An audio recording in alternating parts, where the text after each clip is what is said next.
Can you even afford to eat here? My sister's voice sliced through the velvet hush of the restaurant. The table laughed. My father chuckled into his wine glass. My mother smiled politely, pretending not to notice the sting. And then the waiter appeared. "Welcome back, Miss Trina. Would you like your usual table?" His voice was warm, respectful. My father nearly spat his wine across the table. That was the moment I let them see the truth. I grew up in a house where comparison was oxygen. Grades, clothes, friends, everything was a competition. And I was always measured against her. My sister, the golden one. She was the polished jewel, the daughter my parents paraded in front of relatives. I was the afterthought, quieter, slower to speak, easier to dismiss. When she mocked me, they laughed with her. When she succeeded, they celebrated. When I succeeded, silence. It burned. But I never fought back. Not then. The shift came when I discovered how fragile their illusions really were. It started with my sister's shopping bags, designer labels she couldn't possibly afford on her salary. Then the credit card bills that slipped out of her purse. Debt buried beneath glamour. And my father, the respected businessman? A trail of unpaid loans, shady deals, and desperate phone calls to keep his reputation intact. Their empire was built on smoke. I just had to learn how to control the fire.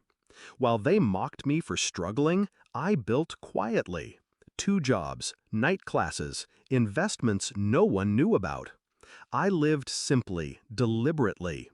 Every insult they threw at me became fuel. And then, one opportunity changed everything. I got an internship at this restaurant. At first, I was clearing tables, invisible. But I listened. I learned. I studied the industry like a puzzle. The owner noticed.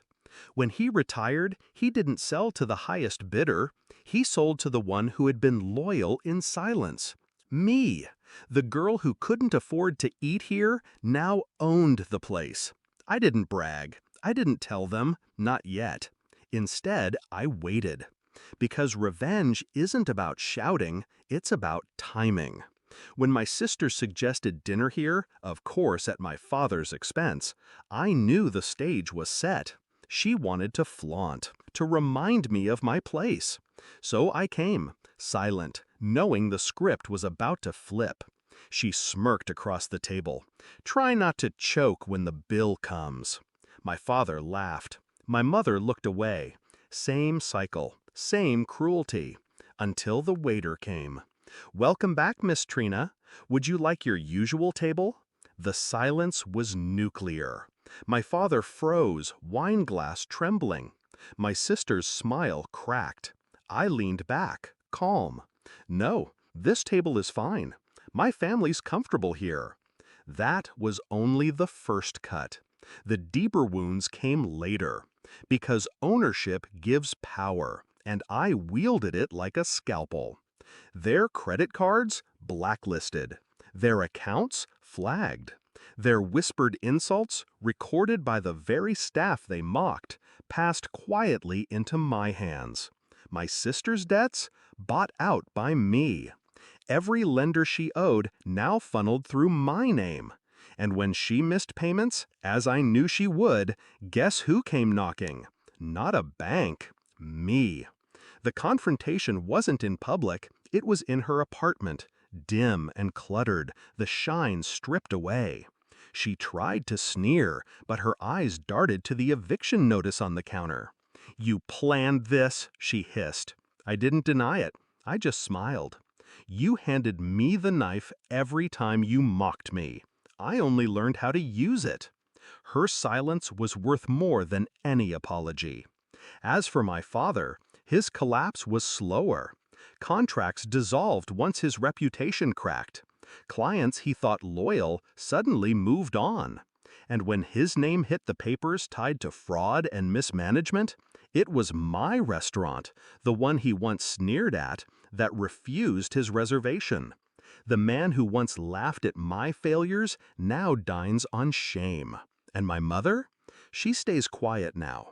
Her eyes linger on me at family gatherings, a flicker of something like regret in her gaze. But silence is not forgiveness, and forgiveness is not what I came for. I didn't need to raise my voice. I didn't need to scream that I had won. The waiter did it for me. The contracts did it for me. Their downfall did it for me. So when my father nearly spat out his wine that night, shocked that his forgotten daughter was Miss Trina, I didn't gloat. I simply lifted my glass, calm, steady. "Enjoy dinner," I said. "It's on me." And in that moment, they understood. The family fool had become the one holding the check, the keys, and the power. Revenge doesn't always roar. Sometimes it whispers. Sometimes it smiles. And sometimes it greets you at the door with a waiter's bow. "Welcome back, Miss Trina."